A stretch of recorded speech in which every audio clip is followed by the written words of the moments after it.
தேவன் யாருடைய குடியை கெடுக்கிறவரோ, யார் வாழ்க்கையை தரித்திரம் அடைய பண்ணுகிறவரோ, யார் வாழ்க்கையில நிந்தையை கொடுக்கிறவரோ, அவமானத்தை கொடுக்கிற தேவன் அல்ல. நம்புறவங்களாம் ஒரு அல்லேலூயா சொல்லுங்க. அல்லேலூயா. கிடையவே கிடையாது. அப்படி செய்யவே இல்லை. ஆசீர்வதிக்கத்தான் விரும்புகிறார், உயர்த்த விரும்புகிறார், வெற்றியை கொடுக்க விரும்புகிறார், மாற்றத்தை ஏற்படுத்தத்தான் விரும்புகிறார். அல்லேலூயா. சிலருக்குலாம் சில விஷயத்தை சொல்லும்போது அப்படியே நல்லா தலையை ஆட்டி ஆட்டி அப்படியே நமக்கே இதோட மாறிடுவாங்கப்பா, இதோட சூப்பராகிடும் அந்த ஃபேமிலி. போய் பார்த்தா நான் சொன்னதுக்கும் நான் நினைச்சதுக்கும் சம்பந்தமே இருக்காது. எப்படி இருக்கும் யோசிச்சு பாருங்களேன். எனக்கே ஆச்சரியமா இருக்கும். இவ்வளோ பேசியிருக்கோம், இவ்வளோ சொல்லியிருக்கோம், இவ்வளோ நம்ம அக்கறை எடுத்திருக்கோம், ஆனால் கடைசியில் மறுபடியும் ஜீரோவில் தான் வந்து நிற்கும்.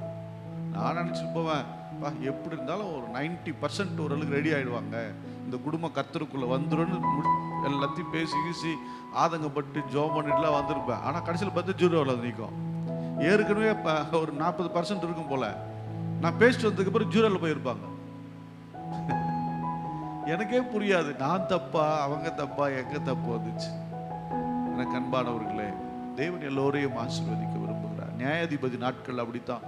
கர்த்தர் எல்லா சுதந்திரத்தை கொடுத்த போதிலும் அவர்களுடைய சுபாவம் சரியில்லாத போது தேவன் அவர்களை சத்துருக்கள் கையில சில நேரங்களில் விட்டு கொடுத்தார். அல்லேலூயா. அவங்க ஊருக்குள்ள பிரச்சனை, அவங்களுக்குள்ள பிரச்சனை. ஒன்று வெளியே சண்டை வலிப்பாங்க, இல்லை உள்ள சண்டை வலிப்பாங்க. வெளியே சண்டை வலிச்சு பழகிறவங்க சபைக்குள்ள வந்தபோது சபைக்குள்ள சண்டை வலிப்பாங்க. எங்க வலிப்பாங்க?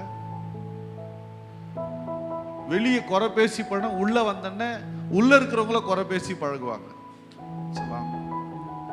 நீங்க இப்ப நான் வெளியெல்லாம் அப்படி பண்றதில்ல, உள்ள பண்றீங்க. எனக்கு அன்பானவர்களே, இப்படித்தான் நிறைய பேருடைய சுபாவங்கள். சில பேர் உள்ள வீட்டுக்குள்ள பண்ணுவாங்க. சில பேர் வீட்டுக்குள்ள வந்தா பயங்கர வீராதி வீரன், பயங்கரம். வீட்டுக்குள்ள வந்தா அவங்கள பிடிக்கவே முடியாது சில பேரை. அது ஆணா இருந்தாலும் சரி, பெண்ணா இருந்தாலும் சரி. யார் தெரியுமா, வீட்டுக்குள்ள வந்தா அவங்க அப்படியே ராஜாதி ராஜாவும் ராணியாவும் மாறிடுவாங்க.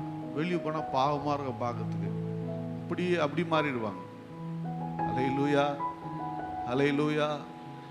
தேவன் ஒரு பூரண மாற்றத்தை தம்முடைய ஜனங்களுக்குள்ள விரும்புகிறார். அல்லேலூயா. நிறைய பேர் வீட்டுக்குள்ள நான் யார் தெரியுமா, நான் ராஜாதி ராஜா அப்படின்னு என்ற எண்ணத்தை உடைச்சிட்டாவே குடும்பம் நல்லா இருக்கும்.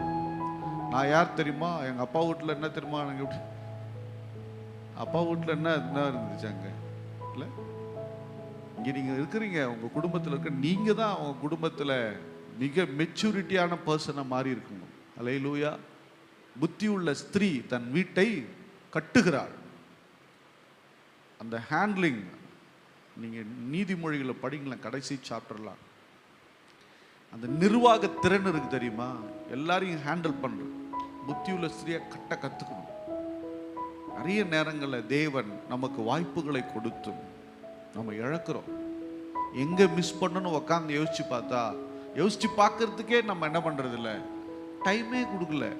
நாமளே டிசைட் பண்ணிடுறோம், நாமளே எல்லாத்தையும் முடிவு பண்ணிக்கிறோம். கொஞ்சமாவது வசனத்தை ஒத்து இணைச்சு நம்ம வாழ்க்கையை கொஞ்சம் இணைச்சு பார்த்துருக்குறோமா?